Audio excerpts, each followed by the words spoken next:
तो high 10th standard के students कैसे हो यार? आप सभी लोग, उम्मीद करता हूं आप सभी लोग अच्छे होंगे। तो कैसा गया मैथ्स 2 का पेपर? उम्मीद करता हूं बहुत अच्छा गया होगा। फटाफट से कमेंट करके बता दो कि how was your geometry paper. ठीक है, मुझे पता है बहुत सारे बच्चों का बेटर गया है, बहुत सारे बच्चों का मॉडरेट गया है। कोई बात नहीं, बहुत अच्छा से पेपर आया था, बहुत अच्छे तरीके से आपने लिखा होगा। लेकिन अब मैथ्स को बाजू कर दो, अब बारी है साइंस की। तो ऑलरेडी एक स्ट्रैटेजी वीडियो हमने इसके पहले अपलोड कर दिया है, लेकिन ये वीडियो एक बहुत ही अलग वीडियो है, क्योंकि कंटिन्यूअसली पिछले 1-2 घंटे से मुझे कुछ मैसेजेस आ रहे हैं, कुछ कमेंट आ रहे हैं कि सर एक ऐसा वीडियो बनाइए जिसमें आप सारे के सारे साइंस 1 के 10 चैप्टर के कुछ इंपॉर्टेंट क्वेश्चंस या फिर कुछ इंपॉर्टेंट टॉपिक्स प्रोवाइड करो।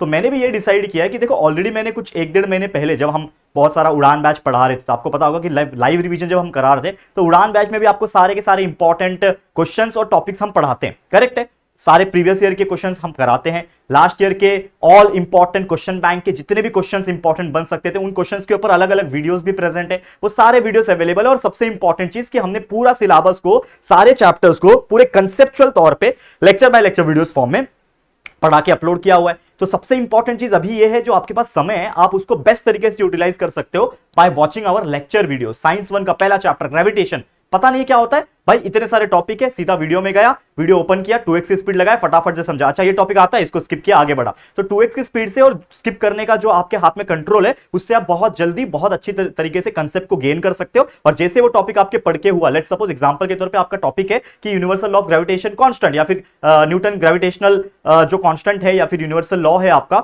वो पढ़ रहे हो। तो मान लो आपने वीडियो देखा, मैंने समझा दिया, आपको अच्छी तरीके से समझ में आ गया, अब तुरंत उसको याद करने बैठ जाओ। तो इससे क्या होगा कि तुरंत तुरंत वो टॉपिक्स आपके क्लियर हो जाएंगे। तो आज के वीडियो में, चलो ये तो आप करोगे, लेकिन आज के वीडियो में सारे के सारे जो भी इंपॉर्टेंट क्वेश्चंस और इंपॉर्टेंट टॉपिक्स खास कर पे जो मेरे हिसाब से बनेंगे, वो मैं आपको बताने वाला हूं। लेकिन आपको उसके लिए मेहनत करना पड़ेगा। और अगेन स्ट्रैटेजी वीडियो अपलोड किया, ये एक इंपॉर्टेंट क्वेश्चन का वीडियो अपलोड हो रहा है, लेकिन इसके बाद तुरंत बाद ये 2 दिन का जो छुट्टी है, 2 दिन का जो गैप है, इसमें साइंस 1 के लिए भी कई सारे वीडियोस आएंगे, जिसमें मोस्ट इंपॉर्टेंट न्यूमेरिकल्स का एक सेपरेट वीडियो होगा, मोस्ट इंपॉर्टेंट ऑब्जेक्टिव क्वेश्चन के वीडियोस अलग होंगे, मोस्ट इंपॉर्टेंट जो आपका ये होता है that is MCQs, odd man out, ये सब जो होते हैं उसके आपके वीडियोस अलग होंगे, most important diagram based questions के अलग वीडियो होंगे। ऐसे अलग अलग टॉपिक्स के अलग अलग वीडियोस आ जाएंगे। तो कोई दिक्कत की बात नहीं, बस आपको हमारे साथ मन लगा के पढ़ना है। और एक रिक्वेस्ट ये है, हमारे जितने हो सके वीडियोस को लाइक करके अच्छे अच्छे जगह पे शेयर जरूर करना, अपने सारे दोस्तों के साथ, जितने भी आपके 10वीं के फ्रेंड्स होंगे उनको शेयर जरूर करना, तभी तो यार ये जो मेहनत है वो रंग लाएगी। तो चलिए शुरुआत करते हैं फटाफट से। आप लोग भी इस वीडियो को 1.5 की स्पीड पे लगा लो और फटाफट से सारे क्वेश्चंस को देख लो। ठीक है, चलेगा?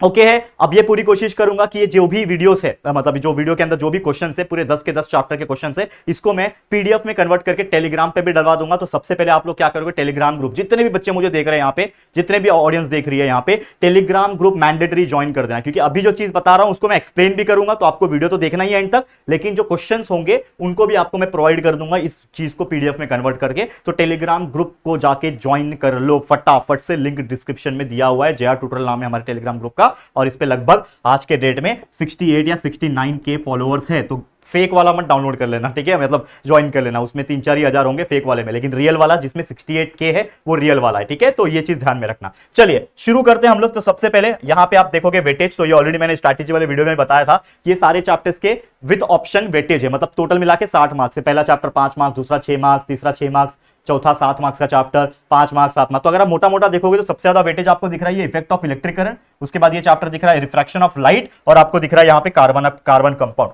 ये जो कुछ चैप्टर्स है इसमें सबसे ज्यादा वेटेज दिख रहे हैं। ठीक है ना, ये 7-7-7 वाले, मतलब 21 मार्क्स तो सिर्फ ये 3 चैप्टर आपको देखे जाएंगे। तो सोचो कितना मेहनत करना पड़ेगा। ये 3 चैप्टर अगर आपने कर लिया तो 21 मार्क्स तो आपके इधर ही हो रहे हैं। तो 21 में से कोई भी बंदा 15 मार्क्स तो निकाल ही लेगा। लेकिन इसके अलावा बहुत इजी चैप्टर है, ग्रेविटेशन, ये आपका क्लासिफिकेशन ऑफ एलिमेंट हो गया, केमिकल रिएक्शन इक्वेशन हो गया। तो ये सारी चीजें हैं, ऑलरेडी मैंने स्ट्रैटेजी वीडियो में बताया था कि कैसे प्लानिंग करना है, लेकिन बाकी चीजें आप समझदार हो, आप कर लोगे, कोई बात नहीं। तो फिजिक्स के टोटल 5 चैप्टर बनते हैं, केमिस्ट्री के 5 चैप्टर, कुल मिला के 10 चैप्टर आते हैं। तो चलिए शुरुआत करते हैं। पहला चैप्टर जो कि फिजिकल चैप्टर ग्रेविटेशन है। अब ग्रेविटेशन में मैं आपको टॉपिक्स भी बता रहा हूं और कुछ क्वेश्चंस भी बता रहा हूं। तो टॉपिक के हिसाब से भी आपको घुसना है और टॉपिक के हिसाब से भी पढ़ना है, क्योंकि उन टॉपिक्स के क्वेश्चंस तो आएंगे, लेकिन किस तरीके से आएंगे कोई गारंटी नहीं होता। आपको पता है साइंस 1 या फिर साइंस एक ऐसा सब्जेक्ट है जिसमें टॉपिक तो मैं बता दूंगा कि ये टॉपिक कर लो, लेकिन वो क्वेश्चन कैसा पूछेगा, हो सकता है उसको पैसेज फॉर्म में पूछे। आपको पता है पैराग्राफ भी आता है, क्वेश्चन नंबर 3 वगैरह में आता है। ठीक है, अगर मैं आपको क्वेश्चन पेपर बताऊं तो लास्ट ईयर 2024 के पेपर में आपको ना इफेक्ट अपना second chapter classification of element के चैप्टर में आपको ये ना पैराग्राफ पूछ दिया था। देखो क्वेश्चन नंबर 3,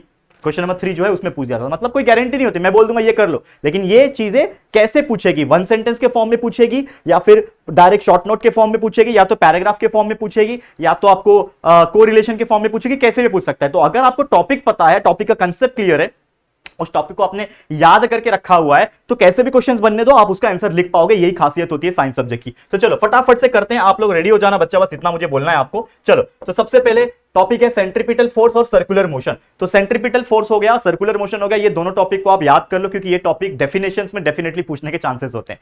तो what do you mean by circular motion, what do you mean by centripetal force, पहला ही टॉपिक आपको देखने मिल जाएगा। उसके अलावा मोस्ट आईएमपी टॉपिक जो ऑलरेडी मैं स्टार मार्क करूंगा तो वो तो आपको पढ़ना ही पढ़ना है। तो स्टार मार्क जो करूंगा वो तो आपको कंटिन्यूअस कंप्लीटली कंपलसरी पढ़ना ही पढ़ना है। केपलर्स लॉ के क्वेश्चंस या तो आपको एक्टिविटी दिया रहेगा, केपलर्स का डायग्राम दिया रहेगा, उसके बेस पे एक दो सवाल पूछ देंगे कि अच्छा ये बताओ कि ये क्या होता है, अच्छा इसका पहला लॉ क्या बोलता है, सेकंड लॉ क्या बोलता है केपलर्स का, तो ये चीज बता देगा कि केपलर्स का जो पूरा साइंटिस्ट है उसका फुल नाम क्या है। तो ये सब चीजें आपको मतलब केपलर्स लॉ का पूरा टॉपिक को अच्छे से पढ़ लेना है, बहुत इंपॉर्टेंट चीज है। इसके अलावा एक और सबसे ज्यादा इंपॉर्टेंट टॉपिक है Newton's universal law of gravitation. Last year भी पूछा हुआ था Newton's universal law of gravitation के ऊपर कुछ क्वेश्चंस इस प्रकार से पूछते हैं कि आपको पूछा जाएगा कि Newton's universal law of gravitation होता क्या है, उसमें क्या रिलेशन है, ठीक है ना। आपका जो फॉर्मूला था G is equal to mg is equal to gm upon r square, वो कैसे आता है, और उसके बाद जो आपका इसमें कैपिटल G का जो वैल्यू होता है that is 6.67 into 10⁻⁻11 newton metre square पर kg स्क्वायर जो आता है, ठीक है, ये कैसे आता है, ठीक है, ये ग्रेविटेशन कांस्टेंट क्या है, मतलब आपको ये सब पूछता है। तो यूनिवर्सल ग्रेविटेशन कांस्टेंट और ये टॉपिक बहुत ज्यादा इंपॉर्टेंट है, इसका पूरा थियरी पढ़ के रख लेना क्योंकि इसमें से घुमा फिरा के क्वेश्चंस बन सकते हैं, चाहे पैसेज में पूछे चाहे इसके ऊपर एक्टिविटी बेस पूछे, लेकिन पूछेगा जरूर, मजा आ जाएगा, कोई दिक्कत की बात नहीं है। फिर एक क्वेश्चन ये है दैट इज वैल्यू ऑफ जी। आपको पता है स्मॉल जी का वैल्यू होता है 9.77 मीटर पर सेकंड, लेकिन ये वैल्यू जी का आता कहां से, इसके लिए कैलकुलेशन है, एक छोटा सा कैलकुलेशन है। तो सरफेस ऑफ अर्थ के ऊपर जी का वैल्यू 9.77 होता है, जो कि जनरल हम 9.8 लेते हैं और कभी कभी टेक्स्ट बुक के या फिर आपके क्वेश्चन के हिसाब से 10 दिया होता है, लेकिन ये चीज कैसे आता है इसका पूरा एक्सप्लेनेशन दिया हुआ है आपके टेक्स्ट बुक में। तो value of G on surface of earth ये टॉपिक ढूंढो और इसको पूरा पढ़ के रख लो, ठीक है, प्रैक्टिस करके रख लो। इसके अलावा ये एक टॉपिक है difference between mass and weight, ठीक है, आपको पता है मास वजन होता है, वेट का मतलब भी वजन होता है, लेकिन there is a difference between these two thing. तो डिफरेंस बिटवीन भी बहुत रेयरली पूछता है लेकिन आता जरूर है। लास्ट के कुछ शायद 1 या 2 साल पहले ये मास एंड वेट का क्वेश्चन आया था, तो इसको जरूर से देख लेना। नेक्स्ट है weight of person on the moon. आपको पता है एक न्यूमेरिकल है आपके टेक्स्ट बुक में, अगर आप पेज नंबर 10 पे आओगे, ठीक है, मैं पेज नंबर भी लिख के रखा हूं, आपको हेल्प हो जाएगा। तो आप पेज नंबर 10 पे आओगे तो एक छोटा सा न्यूमेरिकल है, एक तरीके से न्यूमेरिकल नहीं बोलूंगा कि उस न्यूमेरिकल तो है, लेकिन एक तरीके से वो एक ऐसा टॉपिक है जो आपको कहीं ना कहीं ये बताता है मून और अर्थ के वेट का या फिर एक तरीके मास का रिलेशन बताता है। तो उसमें एक इंसान है जिसका वजन अर्थ के ऊपर मान लो 70 किलो है, तो मून के ऊपर कितना होगा, इस प्रकार से क्वेश्चन पूछ सकता है। तो ये न्यूमेरिकल पॉइंट ऑफ व्यू भी क्वेश्चन पूछेगा या तो एक रिलेशन पूछ देगा, तो उसका भी एक फॉर्मूला उसी में यूज हुआ है, G is equal to mg upon r, वो वाला वो फॉर्मूला जो है आपका, ठीक है ना, वो वाला फॉर्मूला आपको याद कर लेना है, ठीक है, और दैट इज नथिंग बट उनका न्यूमेरिकल या फिर उनके बीच का रिलेशन जो है आपको बताना है। फिर एक क्वेश्चन है फ्री फॉल के ऊपर, ये बहुत ज्यादा इंपॉर्टेंट है, ठीक है। तो what is free fall when it is possible, free fall क्या होता है और ये पॉसिबल कब है, लास्ट ईयर भी पूछा था, तो आपको पता है ये फ्री फॉल क्या होता है और ये कब पॉसिबल है, ये चीज आपको देख लेना है, ठीक है। इसके अलावा एस्केप वेलोसिटी एक अच्छा टॉपिक है, और एक क्वेश्चन जो मुझे लग रहा है गिव रीजन में बहुत अलग तरीके से पूछ सकता है। अब ये चैप्टर अगर आप देखोगे ना, ये थोड़ा सा यूनिक है, ठीक है, ये चैप्टर यूनिक है, इसमें जनरल तौर पे गिव रीजन नहीं पूछता है, लेकिन एक गिव रीजन जो है जनरल तौर पे मैं बात करूं, explain why the value of G is 0 at the centre of earth, मतलब हमारा जो सेंटर अर्थ का जो सेंटर होता है उस पे जी का वैल्यू 0 क्यों है, ऐसा कुछ क्वेश्चन पूछा है। तो इसको भी आप देख लेना, बहुत इंपॉर्टेंट टॉपिक है। तो आपको ये सारे के सारे टॉपिक्स करने हैं और मैं आपको गारंटी दूंगा कि अगर आप ये सारे टॉपिक करते हो तो इस चैप्टर का वेटेज कितना है विद ऑप्शन अगर आप देखोगे तो 5 मार्क्स, आपके 5 मार्क्स सिक्योर हो जाएंगे, गारंटी बोलता हूं सिक्योर है भाई, कोई छीन नहीं सकता आपको, यही टॉपिक्स है, ठीक है, समझ में आ गया, क्लियर है, ओके। अब आगे बढ़ जाते हैं, सेकंड चैप्टर पे जाते हैं। सेकंड चैप्टर की बात करूं, पीरियोडिक क्लासिफिकेशन ऑफ एलिमेंट, ये चैप्टर का नाम है। अब पीरियोडिक क्लासिफिकेशन में आपको पता है स्टार्टिंग के जो 3 साइंटिस्ट थे, पहला आया डॉबेराइनर, दूसरा आया न्यूलैंड और तीसरा आया मेंडेलीव, ये तीनों ने पीरियोडिक टेबल बनाने की कोशिश की लेकिन असफल रहे। लेकिन ये तीनों का स्टोरी क्या था ये आपको पता होना चाहिए, ऑलरेडी मैंने जब लेक्चर्स लिए थे उसमें भी बताया था, प्लस उड़ान बैच में बताया था, जो बच्चा मेरे साथ रेगुलर पढ़ता है उनको सारी चीजें पता है।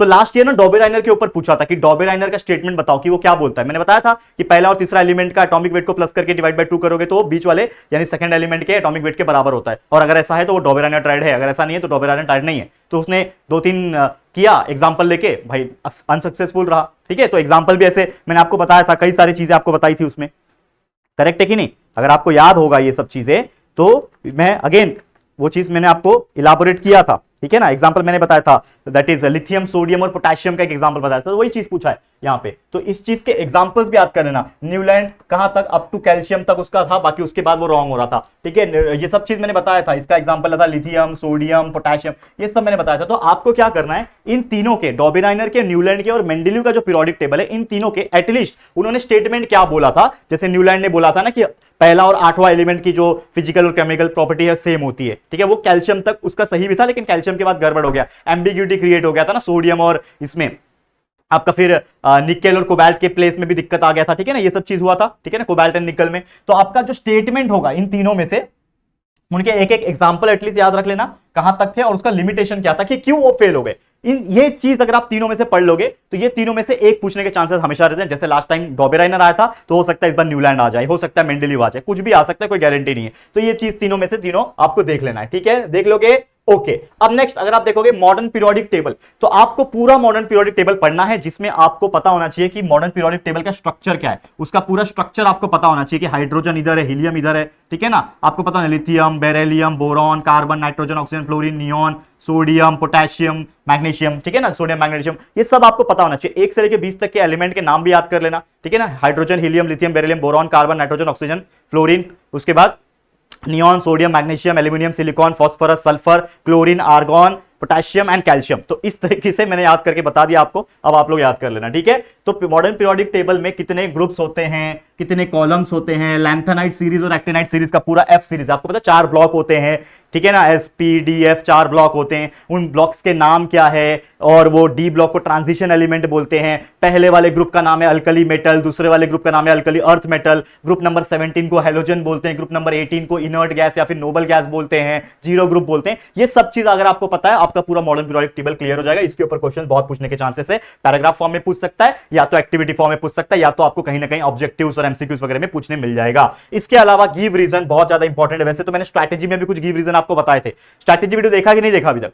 अगर आपने स्ट्रैटेजी वीडियो नहीं देखा तो उसमें कुछ और इंपॉर्टेंट क्वेश्चंस मैंने बताए थे, खासकर गिव रीजन के और कुछ ऑब्जेक्टिव्स के, जाके देख लो। अगर नहीं देखा तो गड़बड़ हो जाएगी, प्लीज। इसके पहले ये वीडियो आप देख रहे हो, इसके पहले ही अपलोड हुआ है वो video, that is 10th science 1 learning strategy video. उस स्ट्रैटेजी वीडियो को जरूर से देख लेना, बहुत जरूरी है बच्चा। वो सिर्फ प्लानिंग नहीं बताया, सिर्फ पेपर पैटर्न नहीं बताया, उसमें कुछ इंपॉर्टेंट चीजें भी बताइए जो आपको हेल्प करेगा, जाके चेकआउट कर लेना। अब एक और गिव रीजन जो मुझे लग रहा है इंपॉर्टेंट है, जो कि atomic radius goes on decreasing while going from left to right. आपको पता है जब हम कोई भी मॉडर्न पीरियोडिक टेबल की बात करें, जब हम लेफ्ट से लेकर राइट तक जाते हैं तो इसका क्या होता है कि जो एटॉमिक रेडियस होता है वो डिक्रीज होने लगता है। पता है ये सब चीज, रीजन मैंने बताया हुआ है, एटॉमिक रेडियस क्यों डिक्रीज होता है लेफ्ट से राइट हम जाते हैं तो, पता है ना, पता, ठीक है ना। वो शेल्स का मैंने बताया था ना, शेल्स इंक्रीज होते हैं तो ऑब्वियसली क्या हो जाएगा, उस प्रकार से एटॉमिक रेडियस जो है वो इंक्रीज होते हैं। तो ये आपको याद रखना है गिव रीजन। इसके अलावा इलेक्ट्रॉनिक कन्फिग्रेशन का कंसेप्ट और वैलेंसी का जो पीरियोडिक ट्रेंड का कंसेप्ट था, पीरियोडिक ट्रेंड में आपके इलेक्ट्रॉनिक कन्फिग्रेशन भी आ जाता है, वैलेंसी भी आ जाता है। तो इलेक्ट्रॉनिक कन्फिग्रेशन पूछ से आ सकता है, वैलेंसी पूछने आ सकता है, ये सब चीज आपको ध्यान में रखना है। तो ये सारे कुछ इंपॉर्टेंट टॉपिक्स है जो आपको कहीं ना कहीं याद कर लेने हैं। और यहां पे भी आपका ये चैप्टर में से कितना वेटेज है भाई, इसका भी वेटेज 6 मार्क्स है भाई, 6 मार्क्स आपका सिक्योर हो जाएगा, गारंटी बोलता हूं। अब आ जाते हैं तीसरे टॉपिक के ऊपर, जो कि हमारा तीसरा chapter chemical reaction and equation, chemical reaction and equation, chapter number 3। अब इसमें आप देखोगे तो पहला जो टॉपिक है वो आपको बताता है कि केमिकल इक्वेशन क्या होता है, केमिकल रिएक्शन क्या होता है, वर्ड इक्वेशन को किस तरह बोलते हैं। तो ये टॉपिक पढ़ लेना, उतना इंपॉर्टेंट नहीं, लेकिन ये टॉपिक एटलीस्ट पढ़ लेना कि केमिकल इक्वेशन को लिखते कैसे हैं, केमिकल वर्ड इक्वेशन को कैसे लिखते हैं, what are the rules and regulation, कि रिएक्टेंट हमेशा लेफ्ट होता है, प्रोडक्ट हमेशा राइट होता है, बीच में एरो होता है, ऊपर डेल्टा लिखा हुआ है मतलब वो हीट का सिंबल है, करेक्ट है, जी मतलब गैस होता है, एस मतलब सॉलिड होता है, एक्यू मतलब एक्वस सॉल्यूशन होता है। ये छोटी छोटी चीजें हैं वो आपको लर्न करनी पड़ेगी, जो कि ऑलरेडी मैंने पढ़ाया हुआ है। और उसके लिए अगेन मैंने बोला कि आप या तो लेक्चर वीडियोस देखो, और उसके अलावा हमारे उड़ान बैच के सारे चैप्टर्स के वीडियो है, उसको आप 2x की स्पीड पे लगा लो, सारा कंसेप्ट एक ही घंटे के अंदर क्लियर हो जाएगा। एक एक चैप्टर का 1 घंटे का वीडियो है, और उसको अगर आप 1.5 पे देखोगे तो मतलब 40-40 मिनट में आपका एक चैप्टर हो जाएगा। तो सोचो यार, एक चैप्टर पढ़ने में 40 मिनट लग रहा है और उसको याद करने में मान लो 2 घंटा लग रहा है, मतलब 2-2.5 घंटे के अंदर एक चैप्टर खत्म। बस दो दिन का छुट्टी है, 2.5 दिन का छुट्टी है, 1.5 दिन में 2 दिन में आपका पूरा साइंस 1 पढ़ के खत्म हो जाएगा, with concept, with all the questions, ठीक है। अब इसके अलावा ये तो मैं आपको दे ही रहा हूं ना, लेकिन इसके अलावा मैं तो मेहनत करूंगा ही आपके लिए, और 2 दिन में कंटिन्यूस आपके लिए हार्डवर्क करूंगा, जिसमें पूरा का पूरा इंपॉर्टेंट क्वेश्चंस के सॉल्यूशंस के साथ साथ वीडियो बनाऊंगा, एमसीक्यूज हो, ऑब्जेक्टिव्स हो, न्यूमेरिकल्स हो, मोस्ट इंपॉर्टेंट 5 मार्क्स वाले क्वेश्चंस जो आते हैं वो भी बनाऊंगा, कुछ पैराग्राफ वाले क्वेश्चंस आते हैं वो भी बनाऊंगा। तो टेंशन मत लेना, मैं हूं आपके लिए, ठीक है। तो कोई दिक्कत की बात नहीं है। तो ये आपको करना है। लेकिन इसमें सबसे ज्यादा इंपॉर्टेंट टॉपिक ये लगता है मुझे, that is the balancing of a chemical reaction. आपको एक केमिकल रिएक्शन दे देगा और उसको बोलेगा कि बैलेंस है कि नहीं चेक करो, और नहीं है तो उसको बैलेंस बनाओ। ये बहुत जरूरी टॉपिक है, इसको आप कर लेना। और फिर इसके बाद टाइप्स ऑफ केमिकल रिएक्शन, आपको मैंने बताया था कौन कौन से टाइप ऑफ केमिकल रिएक्शंस होते हैं। मैंने आपको बताया था कॉम्बिनेशन रिएक्शन होता है, ठीक है, कॉम्बिनेशन रिएक्शन होता है, उसके बाद डीकंपोजिशन होता है, ठीक है, पढ़ा है कि नहीं। उसके बाद डिस्प्लेसमेंट होता है, उसके बाद डबल डिस्प्लेसमेंट होता है। ये चारों के चारों टाइप ऑफ केमिकल रिएक्शन आप पढ़ लोगे विद एग्जांपल्स। विद एग्जांपल, मैं हमेशा बोल रहा हूं एटलीस्ट एक एक एग्जांपल आप इसको याद कर लोगे, जिससे अगर ये एग्जांपल पॉइंट ऑफ व्यू पूछेगा तो वो भी आप बता पाओगे, डेफिनेशन पॉइंट ऑफ पूछेगा तो भी आप बता पाओगे। इस तरीके से अपने आप को प्रिपेयर कर लेना है, ठीक है। एक और सबसे इंपॉर्टेंट टॉपिक इस चैप्टर का जो कि है factors affecting the rate of chemical reaction. आपको पता है there are so many factors, जैसे टेम्परेचर अफेक्ट करता है, कैटलिस्ट अफेक्ट करता है, rate of chemical reaction affect करता है। There are so many things जो अफेक्ट करता है उसको, तो वो सारे के नाम पढ़ लेना और उसमें से एटलीस्ट दो तो आपको याद कर लेना कि क्या होता है। टेम्परेचर बढ़ने से रेट ऑफ रिएक्शन फास्ट होता है क्या, कैटलिस्ट डालने से क्या होता है। वनस्पति घी का एग्जांपल दिया था मैंने,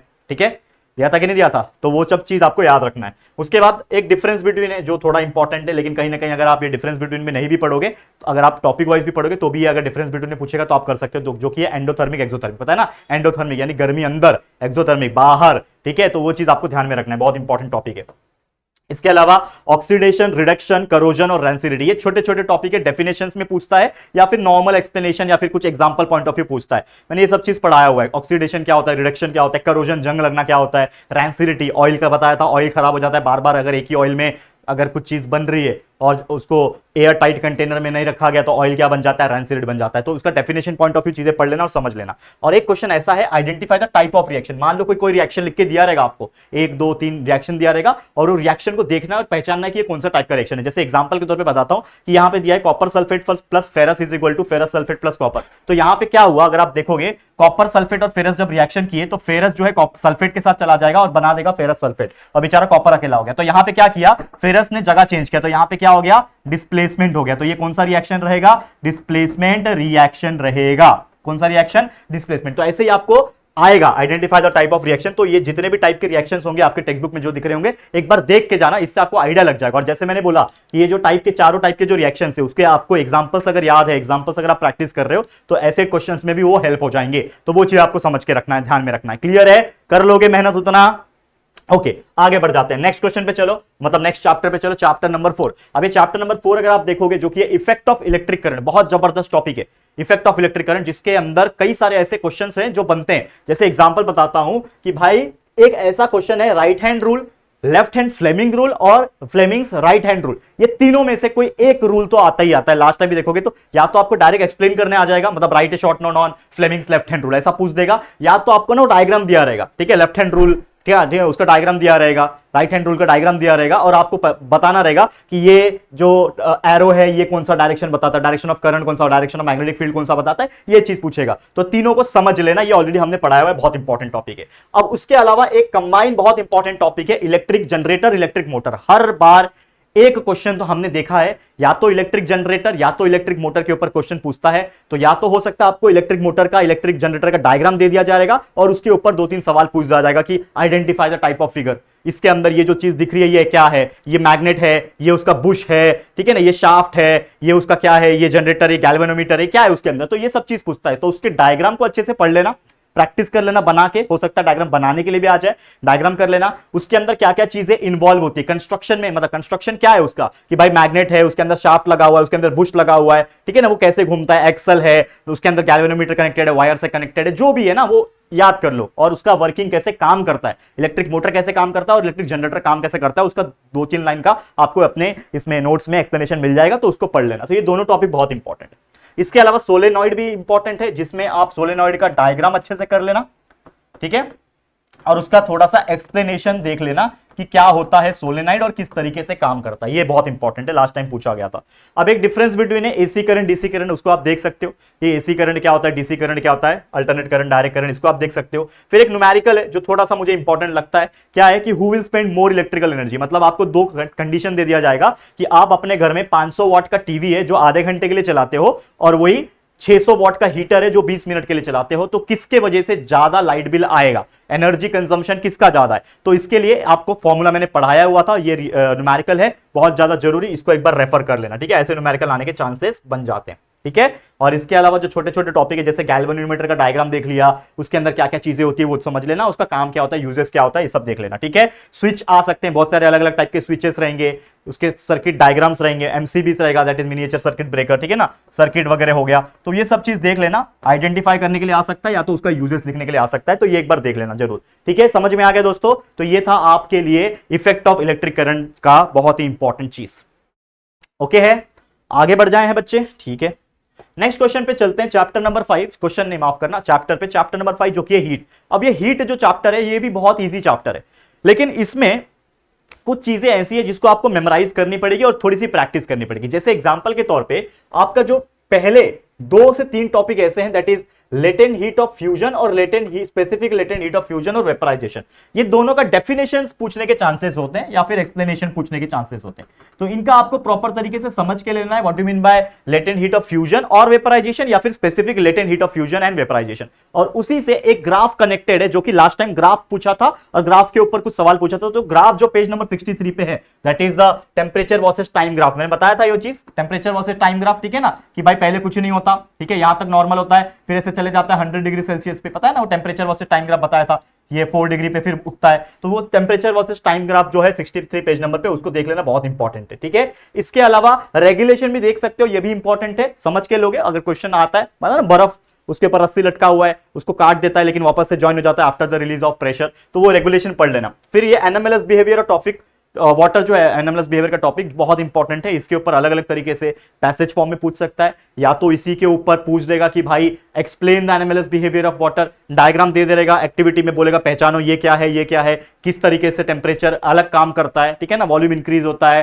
डेंसिटी डिक्रीज होता है, जो भी है वो चीज आपको ध्यान में रखना है। तो एनएमएलएस बिहेवियर वाटर का उसका पूरा एक्सप्लेनेशन और उसका एक ग्राफ है जो कि पेज नंबर 65 पे दिया हुआ है, उसको जरूर से रेफर कर लेना, अच्छे से पढ़ लेना, ये बहुत इंपॉर्टेंट टॉपिक है। इसके अलावा होप्स एपैरेटस इसी का पार्ट है, एनएमएलएस बिहेवियर ऑफ वाटर का ही एक एक्सपेरिमेंट है जिसको हम होप्स एपैरेटस बोलते हैं, तो ये उसी से रिलेटेड है। एनएमएलएस बिहेवियर पढ़ोगे तो होप्स एपैरेटस पढ़ना है, लेकिन मैं होप्स एपैरेटस को अलग से इसलिए लिखा हूं क्योंकि उसका डायग्राम कभी कभी पूछता है, डायग्राम दे दिया जाएगा और बोलेगा आइडेंटिफाई द इसमें फिगर क्या है और ये कौन सा फिगर है पहचानो, या फिर डायरेक्टली डायग्राम बनाने के लिए भी आ जाएगा। तो ये अच्छे से होप्स एपैरेटस को डायग्राम बना के प्रैक्टिस कर लेना। इसके अलावा specific heat capacity last time पूछा हुआ टॉपिक है, स्पेसिफिक हीट कैपेसिटी क्या होता है, और आपको डायग्राम दिया था, पता है ना, 3 बॉल वाला डायग्राम, ठीक है ना, वैक्स है, पिघला हुआ वैक्स है, इसमें एक लोखंड का बॉल अंदर जा रहा है, फिर एक कॉपर का बॉल है, एक उसका बॉल है, तो कौन सा बॉल ज्यादा अंदर तक जाएगा, जिससे पता चलेगा कि किसकी स्पेसिफिक हीट कैपेसिटी ज्यादा है। बताया था लीड का था एग्जांपल, उसमें आयरन था, लीड था और एक और कोई एलिमेंट था, तो वो देख लेना। तो वो डायग्राम जो है पेज नंबर 68 पे, वो डायग्राम भी देख लेना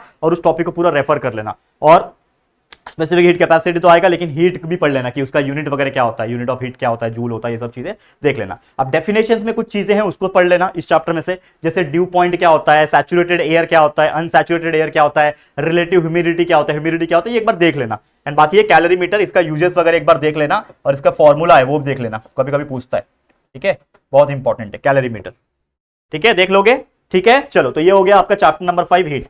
उसके बाद आता है chapter number 6, that is refraction of light, बहुत जरूरी चैप्टर, 7 मार्क्स का वेटेज कैरी करता है अकेले ये चैप्टर।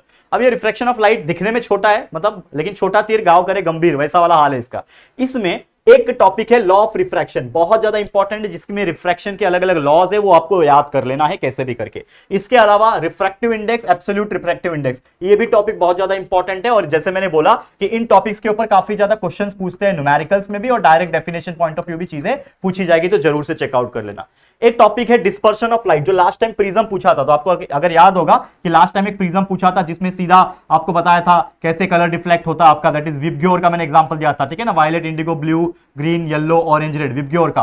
तो ये जरूर से एक बार देख लेना, आपके टेक्स्ट बुक में आपको देखने मिल जाएगा, पेज नंबर तो नहीं लिखा है लेकिन आप समझ जाओगे, प्रिज्म जहां पे रहेगा ना वहां पे है ये टॉपिक डिस्पर्शन ऑफ लाइट का, देख लेना, उसका डेफिनेशन पढ़ लेना, एक्सप्लेनेशन पढ़ लेना, और प्रिज्म में से कैसे कलर डिफ्लेक्ट होता है, डिस्पर्स कैसे होता है, वो सब चीज को समझ लेना, बहुत इंपॉर्टेंट चीज है। और जैसा कि मैं बोल रहा हूं, ये सब चीज हमने पढ़ा रखा है, तो उसका कंसेप्ट आपको पढ़ना है। तो मैंने क्या बोला, watch our regular lecture videos at 2x speed, भाई सब कुछ समझ में आ जाएगा, फिर आपको बस याद करना रहेगा, उसको रट्टा लगाना रहेगा, और कुछ नहीं है बच्चा, टेंशन मत लो। और इसके बाद, ये तो अभी इंपॉर्टेंट क्वेश्चन बता रहा हूं, लेकिन इसके बाद भी तो और वीडियोस लेकर आऊंगा जिसमें सॉल्यूशंस भी प्रोवाइड करूंगा बहुत सारी चीजों की, जो आपको हेल्प करेगा। लेकिन उसके लिए आप पहले से प्रिपेयर्ड रहो, और इसीलिए बोल रहा हूं लेक्चर वीडियोस देख के अपना टाइम बचाओ और 2x स्पीड से सारे कंसेप्ट को क्लियर करो और चीजों को याद करो, क्वेश्चन आंसर्स को याद करना पड़ेगा, यहां पे आपको टाइम देना पड़ेगा, ठीक है।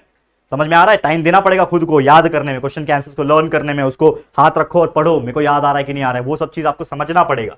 फिर न्यूमेरिकल्स इन चैप्टर में से आते हैं, जैसे मैंने बोला refractive index, absolute refractive index के ऊपर। तो दो न्यूमेरिकल है पेज नंबर 79 पे, 1 और 2 वाला, वो दोनों कर लेना, बहुत जरूरी है। वैसे अलग से एक सेपरेट वीडियो लाऊंगा, उसमें सारे न्यूमेरिकल्स, पूरे साइंस 1 के न्यूमेरिकल्स कवर करा दूंगा, लेकिन फिर भी आप लोग तब तक के लिए रेफर करो ये फर्स्ट और सेकंड न्यूमेरिकल पेज नंबर 79 का। उसके अलावा एक टॉपिक है partial and total internal reflection, बहुत कम चांस है पूछने का, लेकिन मैंने इसलिए लिखा है क्योंकि भाई हो सकता है पेपर यूनिक बन जाए। तो partial and total internal reflection, इसका डायग्राम बहुत जरूरी है, तो डायग्राम रेफर कर लेना, सेकंड लास्ट पेज पे शायद ये है डायग्राम, तो डायग्राम रेफर कर लेना कि कैसे पार्शियल डिफ्लेक्शन, पार्शियल और इंटरनल जो रिफ्लेक्शन है वो होता है। तो पूरा चैप्टर जब हमने पढ़ाया था तो वो पूरा अच्छे से एक्सप्लेन किया हुआ है, उड़ान बैच में भी पढ़ाया हुआ है, तो वो आपको हेल्प हो जाएगा वहां से रेफर करने के लिए। और साथ ही में एक टॉपिक है, आपको पता ही होगा, दैट इज कि कैसे आपका जो रिफ्रैक्टिव इंडेक्स है वो कैसे डेंसर से रेयर, रेयर से मीडियम में कैसे लाइट जो है वो ट्रैवल करता है, वो आपको कर लेना। तो उसका डायग्राम भी है और उसका एक्सप्लेनेशन भी है, वो एक बार देख लेना। डेंसर से रेयर मीडियम, रेयर से डेंसर मीडियम, दोनों का देख लेना अच्छे तरीके से, ठीक है। कंडीशन है इसमें, तो वो देख लेना। तो ये था आपका रिफ्रैक्शन ऑफ लाइट। अब नेक्स्ट टॉपिक है लेंसेस, ये बहुत ही सुंदर टॉपिक है लेंसेस। इसका भी वेटेज अगर आप देखोगे लगभग 5 या 6 मार्क्स का वेटेज है। तो अगर लेंसेस की बात करूं तो पहले तो आपको समझना पड़ेगा कि लेंसेस क्या होता है, और लेंसेस में अगर आप देखोगे तो उसमें पूरा उसका ये है, दैट इज टर्मिनोलॉजी है। तो टर्मिनोलॉजी में आपको पता होना चाहिए, जैसे 9th में भी आपने पढ़ा था, लेकिन 10th में भी वो उतना ही इंपॉर्टेंट है। तो हो सकता है आपको टर्मिनोलॉजी में आपको डायग्राम दे दिया जाएगा, ठीक है ना, आपको डायग्राम दे दिया जाएगा कि भाई इसमें ये सेंटर ऑफ कर्वेचर है, ये उसका रेडियस ऑफ कर्वेचर है, ठीक है ना, जो उसका प्रिंसिपल फोकस है। तो ये चीजें आपको समझनी पड़ेगी कि भाई centre of curvature, radius of curvature, principal focus, principal axis क्या होता है। तो सभी चीज के डेफिनेशंस और उसके डायग्राम का टर्मिनोलॉजी जो आपके पहले पेज पे देखने मिल जाएगा, पहले या दूसरे पेज में उस चैप्टर में, उसको जरूर से देख लेना, ये भी इंपॉर्टेंट है इस साल के हिसाब से। फिर एक टॉपिक है जो कि है टेबल पेज नंबर 83, जिसमें आपको क्या है, कॉन्वेक्स लेंस का अलग अलग पोजीशन है कि इमेज का पोजीशन कब रहता है तो क्या आता है, ठीक है ना। ये position of image and object का ये दिया हुआ है पेज 83 पे, ये टेबल को रेफर कर लेना। इसके अलावा लेंस फॉर्मूला, मैग्निफिकेशन फॉर्मूला और पावर ऑफ लेंस, इन तीनों टॉपिक का डेफिनेशन और न्यूमेरिकल अच्छे से कर लेना, क्योंकि न्यूमेरिकल्स भी इसी में से पूछता है और डेफिनेशन भी अलग अलग पूछता है। Last time power of lens का पूछा था, 1 मार्क्स के लिए न्यूमेरिकल आया था, छोटा सा न्यूमेरिकल था। कहां गया क्वेश्चन पेपर मेरा, एक बार रेफर कर लेता हूं मैं फिर से, देखो मैं आपको बता भी देता हूं। हाँ, ये आपको 2 मार्क्स के लिए आया था, नॉट 1 मार्क्स के लिए, 2 मार्क्स के लिए आया था। The focal length of a convex lens is 20 centimetre, F दिया हुआ था, आपको बोला था पावर, ठीक है ना, 1/20 कर दोगे आपका आंसर आ जाएगा, ठीक है, खत्म कहानी। तो ये हो गया। उसके अलावा ह्यूमन आई का, ये तो इंपॉर्टेंट है, मतलब सारे टॉपिक इसमें इंपॉर्टेंट लग रहे हैं मुझे। ह्यूमन आई का डायग्राम कर लेना, क्योंकि डायग्राम हो सकता है आ जाए और उसमें बॉक्सेस रहेंगे और बताना है कि रेटिना कौन सा है, कॉर्निया कौन सा है, ठीक है ना, आइरिस कौन सा है, ये सब चीज आपको बताना रहेगा और कुछ नहीं। इसके अलावा ये कुछ टॉपिक्स ऐसे हैं जिनमें से एक हमेशा पूछता है अलग अलग तरीके से, या तो आपको एक टेबल दे दिया जाएगा लास्ट टाइम जैसा, लास्ट टाइम ना एक टेबल आया था, ये बहुत दिमाग लगाते हैं ये लोग पेपर सेट करने वाले, एक टेबल आया था, उसमें ना आपको फिगर का डायग्राम दे दिया जाएगा और आपको पहचानना रहेगा कि डिफेक्ट कौन सा है। तो आपको पता है डिफेक्ट्स 3 टाइप के हैं फिलहाल में, नियर साइटेडनेस है, ठीक है, फार साइटेडनेस है और प्रेस बायोपिया, ये 3 टाइप के आपके डिफेक्ट्स है आईज में। तो उसके डायग्राम, मतलब एक तरीके से इसको हम लोग सिंबल बोलते हैं ना, डायग्राम बोल लो, सिंबल बोल लो, वो अच्छे से कर लेना कि वो जो डिफेक्ट का सिंबल है वो कैसा है, तो कैसे पहचानोगे। तो आपके टेक्स्ट बुक में वो सब चीज दिया हुआ है कि किस डिफेक्ट का क्या सिंबल है। तो अगर आपको सिंबल दिया है तो उसको देख के पहचान जाओगे कि अच्छा ये हाइपरमेट्रोपिया है, जैसे यहां पे था कि ये आपका क्या है, नियर साइटेडनेस है, मायोपिया है, या आपका फार साइटेडनेस है जिसको हाइपरमेट्रोपिया बोलते हैं वो है। तो आपने वो चीज लिख लिया। अब इसको कैसे डिफेक्ट का नाम पहचानना आना चाहिए, उसको कैसे ठीक कर सकते हैं, उसका इमेज का पोजीशन कैसा रहता है, उसको हम लोग कौन सा लेंस लगा के करेक्ट कर सकते हैं कि भाई कॉन्वेक्स लगाना है कॉनकेव लगाना है, वो जरूर से देख लेना। तो ये तीनों टॉपिक आपके लिए इक्वली इंपॉर्टेंट है, तीनों में से कोई भी पूछ सकते हैं भाई, या तो तीनों पूछेगा अलग अलग कैटेगरीज में, तो जरूर से एक बार देख लेना, ठीक है। एंड एक टॉपिक है कॉन्वेक्स और कॉन्वेक्स लेंस का यूजेस, बहुत ईजी है, ये तो आप आंख बंद करके पढ़ लोगे, कोई दिक्कत की बात नहीं। यूजेस पूछेगा 1 मार्क्स 2 मार्क्स के हिसाब से कि right the uses of convex concave, तो 2-2 3-3 पॉइंट पढ़ लेना कि कॉनकेव यहां यूज होता है, कॉन्वेक्स यहां होता है, मिरर में यूज होता है, ठीक है ना, ये सब जगह थोड़ा बहुत जो है पढ़ लेना। ये हो गया आपका चैप्टर नंबर 7। अब एक टॉपिक है चैप्टर नंबर 8। अब ये जो टॉपिक है भाई ये खतरनाक दिखता है, मेटलर्जी, और लोग घबराते हैं चैप्टर नंबर 8 चैप्टर नंबर 9 से घबराते हैं। क्यों घबराते हैं, ये है ही ऐसा चीज। तो चैप्टर नंबर 8 की बात करें तो जो पहला टॉपिक है रिएक्शन ऑफ मेटल्स, ये रिएक्शन ऑफ मेटल्स एक ऐसा टॉपिक है जिसमें कई सारे केमिकल रिएक्शंस दिए। तो मैं ये नहीं बोल रहा हूं कि कई सारे रिएक्शंस को याद कर लो, बट जितना हो सके एक बार गो थ्रू कर लेना, ठीक है, ये रिएक्शन वाले टॉपिक्स को एक बार गो थ्रू कर लेना। अब अगला है रिएक्टिविटी सीरीज, ये बहुत इंपॉर्टेंट है। मेटल्स जो होते हैं ना उसमें अलग अलग एलिमेंट्स का क्या होता है ना, मेटल्स के का रिएक्टिविटी होता है कि भाई एल्यूमिनियम इससे ज्यादा रिएक्ट करेगा, कॉपर से ज्यादा रिएक्ट करेगा कि कॉपर ज्यादा करेगा, तो ऐसे अलग अलग उसका ये होता है, रिएक्टिविटी सीरीज होता है, तो वो आपको दिख जाएगा, तो जरूर से कर लेना। इसके अलावा लास्ट टाइम पूछा हुआ टॉपिक है आयोनिक कंपाउंड, इसका यूजेस पूछ सकता है या तो प्रॉपर्टी पूछ सकता है। लास्ट टाइम पूछा था आपको जनरल प्रॉपर्टीज बताओ आयोनिक कंपाउंड क्या होता है, तो देख लेना। फिर मेटलर्जी के टॉपिक में ही अलग अलग मेथड्स ऑफ सेपरेशन है, ठीक है ना, विल्फ्रे मेथड है, मेथड ऑफ सेपरेशन है, बहुत सारी चीजें हैं। तो उसमें एक मैग्नेटिक सेपरेशन मेथड है, इसको तो आपको करना है, ये बहुत इंपॉर्टेंट है। लेकिन जितने भी मेथड्स होंगे, मेथड्स 3-4 टाइप के मेथड है ना, वो सब चीज को एक बार देख लेना, at least diagram point of view समझने की कोशिश कर लेना ये काम कैसे करता है। तो बस इसके अंदर अगर आपको ऐसा तकलीफ होता है कि सर इतना सारा कैसे याद रखूं, तो इसका कंसेप्ट समझ लो, हमारा उड़ान बैच का वीडियो देख लेना जाके, 1 घंटे के अंदर ये पूरा चैप्टर कंप्लीट हो जाएगा आपका। उड़ान बैच 3.0 के वीडियो को 2x की स्पीड पे देख लेना, ये पूरा टॉपिक आपका क्लियर हो जाएगा, पूरा चैप्टर क्लियर हो जाएगा। सेम उसी प्रकार लीचिंग करके एक इंपॉर्टेंट टॉपिक है, इसको आप देख लो, लीचिंग, इसको देख लेना। फिर एल्यूमिनियम का एक्सट्रैक्शन, जिसमें बॉक्साइट वगैरह का एक्सट्रैक्शन करना होता है ना, तो उसमें रोस्टिंग और कैल्सिनेशन वाला पार्ट तो जरूर कर लेना, हो सकता है पूछ ले, ठीक है। प्रिवेंशन ऑफ करोजन, करोजन को कैसे बचा सकते हो, तो उसमें बहुत सारी चीजें हैं, गैल्वेनाइजिंग है, एनोडाइजिंग है, टीनिंग है, टीनिंग तो पूछा था लास्ट टाइम, डेफिनेशन में पूछा था, और ये फिर इन द ब्लैंक्स वगैरह में पूछा था। फिर इलेक्ट्रोप्लेटिंग और एलॉइंग है, इन दोनों को भी आप अच्छे से कर लो। इस तरीके से आपका ये चैप्टर नंबर 8 मेटलर्जी जो है वो कंप्लीट हो जाएगा।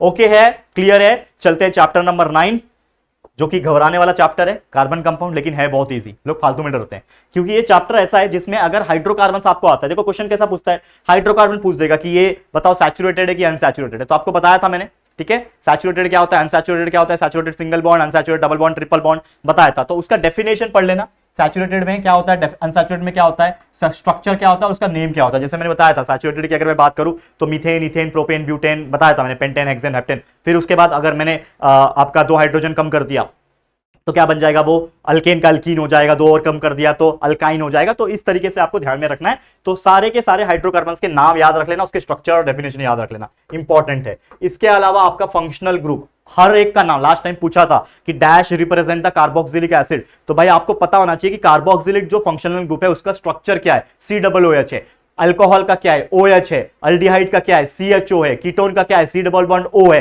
तो इस प्रकार आपको ध्यान में रखना है। तो सारा फॉर्मूला आपको याद रहना चाहिए फंक्शनल ग्रुप का, जो आप रेफर कर सकते हो पेज नंबर 118 पे, टेबल पूरा दिया है, उसको अच्छे से बाय हार्ट कर लेना। उसके बाद एक और टेबल दिया हुआ है पेज नंबर 119 पे, जिसमें आपको होमोलॉगस सीरीज के बारे में दिया है। तो ये भी एक बहुत अच्छा टॉपिक है, होमोलॉगस सीरीज। इसके ऊपर डेफिनेशन या फिर पूरा short note explanation point of view चीजें पूछी जा सकती है। तो होमोलॉगस सीरीज एक बार रेफर कर लेना कि क्या होता है, ध्यान से, ठीक है। उसके बाद IUPAC नेम, इसके लिए तो मैं एक सेपरेट अलग से वीडियो लाने वाला हूं, जिसमें सिर्फ IUPAC की बात करेंगे। तो कोई एक रिएक्शन, माफ करना, कोई भी एक केमिकल फॉर्मूला दिया रहेगा किसी भी चीज का, आपको पूछा रहेगा कि बताओ इसका IUPAC नेम क्या है, तो IUPAC नेम कैसे पहचानते हैं उसके लिए एक सेपरेट वीडियो आएगा। वैसे तो हमने पूरे चैप्टर्स में पढ़ा रखा है, तो वो भी आप जाके अभी तक रेफर कर सकते हो। इसके अलावा ethanoic acid and reaction with base, बहुत इंपॉर्टेंट है, लास्ट टाइम भी पूछा हुआ क्वेश्चन था। ये एक डायग्राम है पेज नंबर 129 पे, उसी को दिया हुआ था और उसी के बेस पे क्वेश्चन पूछा था, जो कि आपका इथेनॉइक एसिड और बेस के साथ रिएक्शन था उसका। लेकिन इसके अलावा इस साल स्टरीफिकेशन भी आप देख लेना, रिएक्शन, स्टरीफिकेशन रिएक्शन, जस्ट उसके नेक्स्ट पेज पे है स्टरीफिकेशन रिएक्शन। एंड लास्ट में पॉलीमर्स जो टॉपिक है, पॉलीमर्स में अलग अलग टाइप के पॉलीमर्स होते हैं, तो कुछ पॉलीमर्स के नाम याद रख लेना, उसके स्ट्रक्चर और उसका क्या क्या यूजेस है वो याद रख लेना। बस इतना कर लोगे आपका हो जाएगा कार्बन कंपाउंड, और कुछ जरूरत नहीं करने की, ठीक है, समझ में आ रहा है। And last topic, last chapter जो कि स्पेस मिशन, काफी छोटा टॉपिक है लेकिन है इंपॉर्टेंट।